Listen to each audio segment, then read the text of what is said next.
appears ordinary until you see the core side of it. And what you're looking for is the story behind the news. We bring it to you from Lagos, the commercial capital of Nigeria. Giving you all sides and political stories round the clock. Every detail from the start line to the final whistle. CoreTV News, expanding your view.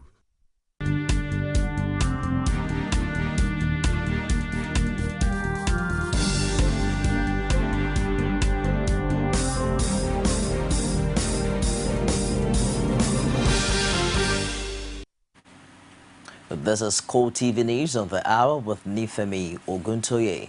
Nasarawa State Governor Tanko Amakura on Monday evening declared a dusk to dawn curfew in Lafia following unseasoned violence in the state capital and its environs. The governor said these had become necessary to stop the spate of violence and killings in the state. This, according to him, was the outcome of an emergency meeting of the State Security Council held at Government House, Lafia. Amakura added that the curfew would start at 6 p.m. and end at 6 a.m. President Goodluck Jonathan is to seek legislative backing for a further 6-month extension of emergency rule in the northeastern states of Adamawa, Borno and Yobe states. This was after the National Defense Council approved the extension at a meeting attended by all security and defense chiefs as well as ministers of defense and interior. Attorney General of the Federation and Minister of Justice Mohammed Adoke disclosed this after the meeting of the Council presided over by President Jonathan. If approved by the National Assembly, it will be the third time emergency rule in the 3 states would be extended since it was first declared in May 2013. We just reviewed the issue of the state of emergency, and then the government will be requesting the National Assembly to extend the state of emergency. How soon would that be in view that an arm of the National Assembly is currently on break? It will go in immediately. Few days after another bomb blast in his domain, Emir of Kano, Mohammed Sanusi, has called on the people to defend themselves against Boko Haram attacks. Sanusi, who had been more quiet of the attacks, told Kano residents at the weekend to consider acquiring what they need to protect themselves. The Emir made the comments at a prayer meeting a few days after a suspected suicide bomber killed at least 5 people at the filling station. Sanusi maintained that people should not sit idle and say prayer is the only solution. He added that residents should not wait for help from the military at the time some soldiers were said to have fled on sighting the insurgents. President Jonathan has now denied allegations of nepotism leveled against him over the controversial Gas Revolution Industrial Park at Ogidingbe in Warri. The park had been a subject of acrimony between the Shekiri and Ijaw communities, but the president insisted that the postponement of the groundbreaking ceremony has nothing to do with any anti-Shekiri agenda. Presidential spokesman Ruben Abati told State House correspondents that his principal had no partisan interest in the gas project. The postponement of the groundbreaking ceremony for the project, earlier scheduled for last Friday, was not in furtherance of any anti-Ishekiri agenda. The clear need to give all concerned parties more time to achieve the communal peace, understanding, and harmony that will greatly facilitate the project's speedy actualization for the benefit of Ishekiris, Ijaws, Urobos, Igbos, Isokos, and indeed all other Nigerians.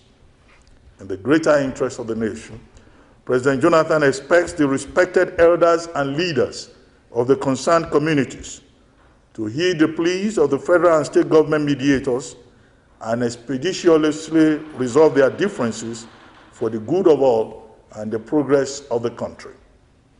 It looks forward to coming to perform the groundbreaking ceremony for the Gas Industrial Revolution Park very soon in conditions of communal peace, unity, and harmony.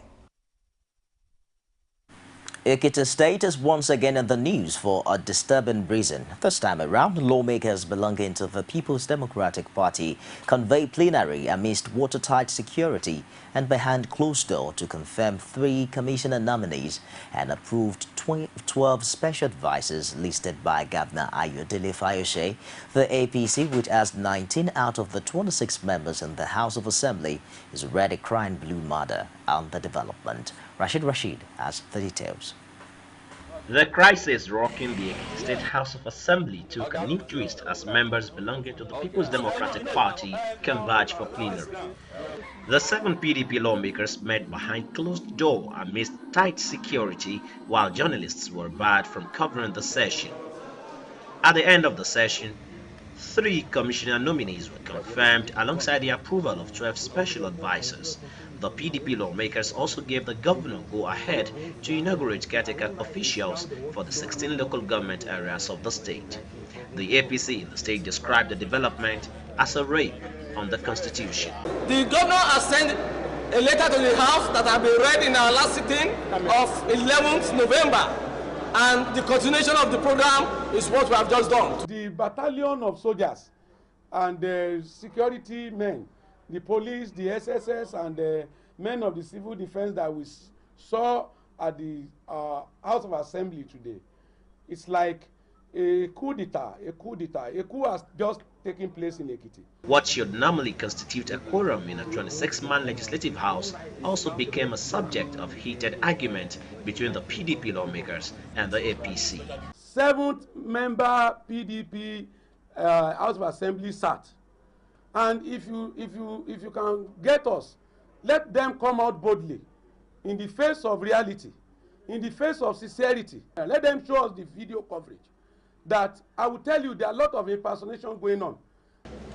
The quorum was formed.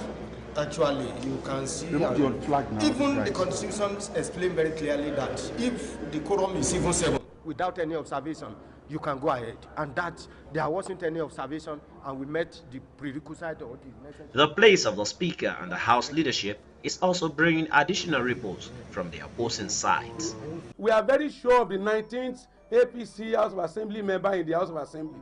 We are very sure that the House has been adjourned till a later date. We are very sure that Mr. Speaker has not called any member of the House to resume a plenary session. We are very sure the clerk of the House, who is the administrative officer of the House, had not in any way sent any message through Mr. Speaker to any member of the House. All the things that transpired in the House of Assembly today was planned, was orchestrated, was manipulated, was implemented, and was sponsored, adequately sponsored by the executive arm of government. Mr. Speaker was absent, yes, because he went on a special assignment. The Deputy Speaker was absent because he too went on an electoral campaign. And the House Section 27 of the Standing Order empowers us to nominate Speaker Tempora to act on behalf of Mr. Speaker. Again, Ekiti State is in the eyes of the storm as the end of the unfolding drama is surely not in sight. Rashid, TV News, Ado Ekiti. The All Progressives Congress has now raised the alarm over what it says are police-backed acts of impunity in Ekiti State, where only 7 members of the 26-strong House of Assembly have convened to carry out an agenda, including the impeachment of the Speaker. In a statement issued in Abuja on Monday by its National Publicity Secretary Lai Mohammed, the party said over 200 armed policemen are currently offering protection to the 7 PDP members of the House who conveyed purposely to impeach the Speaker, approve the list of commissioners designate as well as the caretaker committees for the local councils in the state. APC added that water and electricity supplies to the official residence of the Speaker of the House have been cut off, while his salaries and allowances have been stopped. It also wants that only decision taken by only 7 PDP members in the 26-member Ekiti House of Assembly will not stand. And the disturbing development in Ekiti has also caught the attention of some public affairs analysts in Lagos. They, however, agreed that the situation is unnecessary and injurious to the nation's democracy. Omotayo Alo met with some, and here's the details.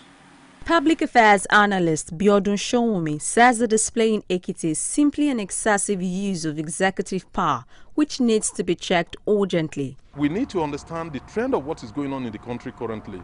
You know, we've been having this executive lawlessness whereby they either tamper with judiciary, as we've seen in Ekiti and also in Rivers, or also legislature as it happened under Gbenga Daniel in Ogun State, and what we are seeing, you know, with the executive trying to tamper with National Assembly, House of Reps, Speaker Aminu Tambuwal through the withdrawal of his aides, and also what is going on in Ekiti. So it's a sign of recklessness, and because people think they can do it and get away with it.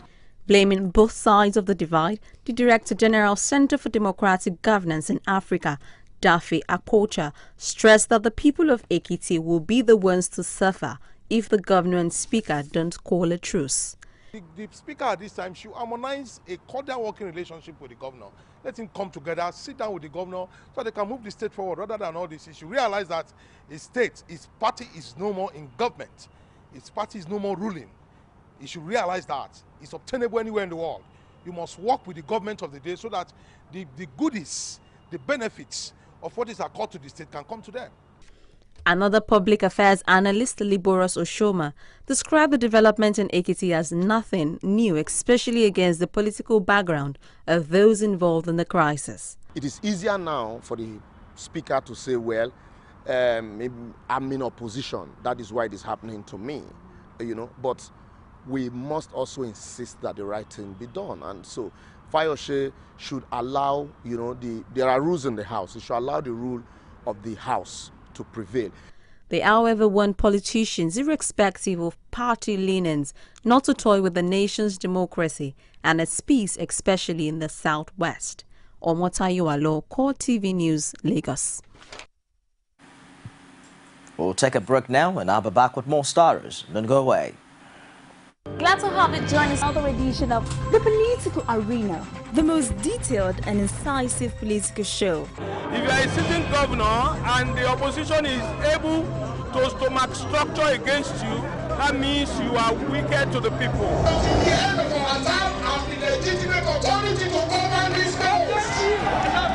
They gave me 20 minutes to move or they will shoot me. He has no chance for survival. If he likes himself, this is the best time to get out before it perishes. The PDP as a ruling party has failed. So anybody who thinks that government will fold his hands and allow miscreants to take over the streets of Osun State and cause havoc is deceiving himself. The good, bad, ugly and beautiful sides of the Nigerian political system. Join me every Sunday at 9:15 p.m. on CoreTV News. Welcome back. You can access every other news items on any of our social media platforms. On Facebook, it's facebook.com/CoreTV News. Now, Twitter and news at CoreTV News NJ. You can also reach us on YouTube. It's youtube.com/CoreTV with a space and news. Now, if the experiences of Lagosians at centers for the ongoing voter cards registration exercise are anything to go by, the 2-day extension granted by INEC is already going through some acid tests. Oluwaseyi Adekoke reports that the exercise geared towards the 2015 general elections is laced with all manner of complaints and frustrations on the part of would-be electorate. All is not well, and no one needs a soothsayer to say so, even after the Lagos INEC had assured groups of protesters who thronged its Yaba headquarters last week over the initial schedule performance of the electoral body that it will use this extension to correct the noticeable lapses. A Lagos resident in the Idioro area of the state, whose experience typically speaks the entire story, laments the lack of equipment enabling the exercise. Since Friday we started. The machine is not okay, but it's okay today. All the machine they brought for us is not good at all. We are the member of this month borrow them generator, petrol, everything what they need. What the federal government is supposed to give them We are the one producing for them. The experience is also the same at this center, where residents berate INEC for the slow process of the exercise and demand another round of extension. In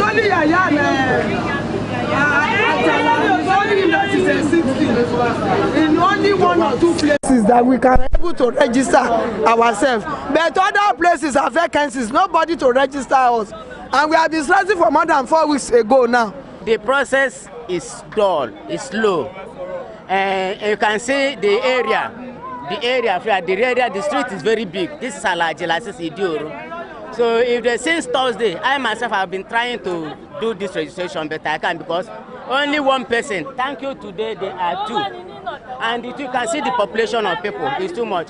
If you can have 3 or 4 centers and to help this one, it can make the process more faster. These machines are not okay. It's either they are off, they will start queuing again, and they are not doing it very well. It's not too fast at all. Even attempt by CoreTV News to see if the exercise is successful in other areas was greeted by the same complaints. This exercise, as I see it, is worst. It's worst because the system is not all right at all in Lagos State. In my own local government here, people could have gone, but the system is not good. That is number one. The one we did in year 2011, instead to bring it for us, we don't see it. Look this one. Look how they print it. Is it fair? They just waste federal government money. Is that fair? They just wasted the federal government money. The system is not good. Before they will register one person, we take them up to 30 minutes. It's not working, the system, the keyboard. We went to the other side to go and register keyboard for them before people can register. Even if they print it out, it's not working. Some we showed to 2007 on the voters card. So the system is not good at all. For political observers, the extension appears to have run into a hitch, a development which they conclude has rubbished the promise by the INEC to tidy up all loose ends. Oluwaseyi Adegoke, CoreTV News, Lagos. Meanwhile, the resident electoral commissioner of Cross River State, Mike Igini, has allayed fears over disenfranchisement being entertained by many would-be electorate who are experiencing difficulties in the ongoing voter registration exercise in some parts of the country. He told Omotayo Alo, who encountered him in Lagos, that no Nigerian will be denied of the right to vote at the coming 2015 general elections. Given the level of complaints by Lagosians on the shoddy process of the permanent voter cards distribution and the continuous voters exercise, the Rivers State Resident Electoral Commissioner says the fact that people did not find their names on the list does not mean they have been disenfranchised. What happened is that at the level, most of the people you are talking about, you have not seen, they are at the level of the AFP stage, where at that stage, because we have agreed that for you to have a permanent voter's card, as we indicated in 2011, you must have your 10-finger captured. But we discovered that after running the office, a number of people, do not have complete 10. So we now have what we call a minimum of 2 fingers in each hand. So 2 in each hand is the required threshold. So if, for example, we can see Fola, all right? Fola had no picture, but we can see the name of Fola. And because what requires is a photo ID, you will not be able to be given a printed, you will not be printed a permanent voter's card. You are certainly in that office. So we have people whose faces, you can see somebody name, no face. You can see somebody who has thumbprint, but he has no photograph. Or you have somebody who has a photograph, but he has 0 thumbprint. Meanwhile, the minimum is 2. These are the categories of people that we still have on the database. But you cannot produce a permanent voter's card for them. These are the people that are expected to represent themselves for re-registration when they shall have completed the process of CVR collection. He also denied allegations that the INEC was working towards rigging the 2015 general elections through the PVC and CVR exercises. Any other issue, of course, the offices are open for Lagosians or Nigerians, wherever you may be. Because 2015, without a PVC, you cannot vote. And it is the right of all Nigerians, which would stand tall and mighty in defense of that right anytime, any day. But a successful electoral process is not also without a few challenges. At our own level, we remain commitment, and our commitment is unwavering to get the best thing for Nigeria. However, Igini's defense of his principle will be tested the more in Lagos and other states across the country, where the exercises have been riddled with numerous complaints. The presidency is now set to present pictorial evidence of the first-term achievement of President Goodluck Jonathan ahead of the 2015 presidential election. Special advisor to the president on social development, Sarah Payne, says the achievements will be presented to the public in an exhibition format. She says the event will highlight major successes of the Jonathan administration with a view to clearing all doubts over his performance. We find ourselves in a country where criticizing the government is a major industry, such that it is used as a basis to gauge the intellectual sagacity of social commentators. Such a mindset is being fueled fervently by the opponents of government.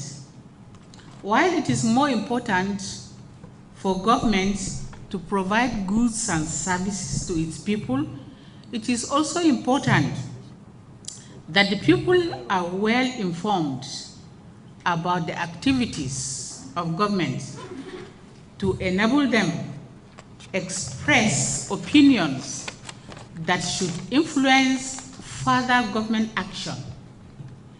The purpose of the exhibition, to be declared open by the President of the Federal Republic of Nigeria on Thursday, 18th December 2014, is to bring the milestone achievements of the last 4 years to a clear perspective to the nation and the international community, giving them the right not only to know, but to equip them to make their subsequent decisions and contributions to any national discourse based on knowledge.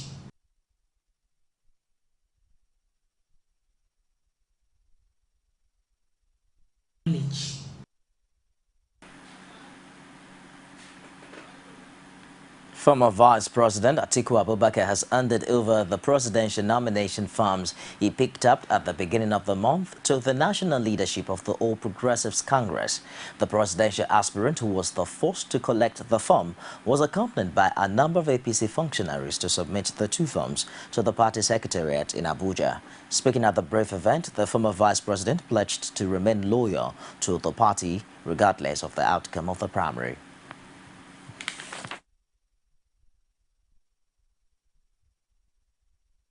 And the party for the opportunity given us, first of all, as the first to collect these forms.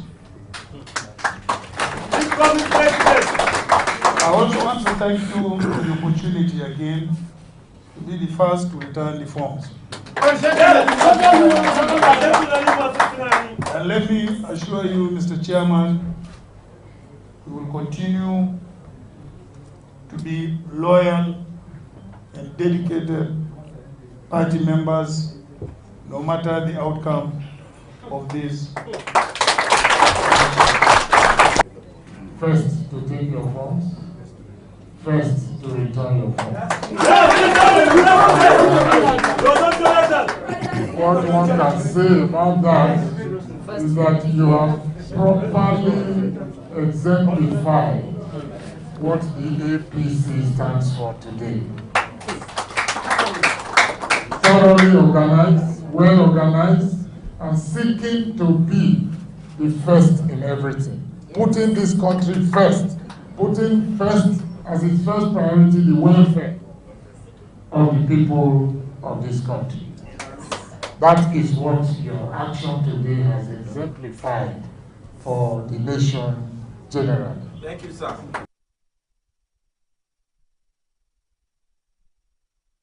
And that wraps up this hour on CoreTV News. Thank you for watching. I am Nifemi Oguntoye.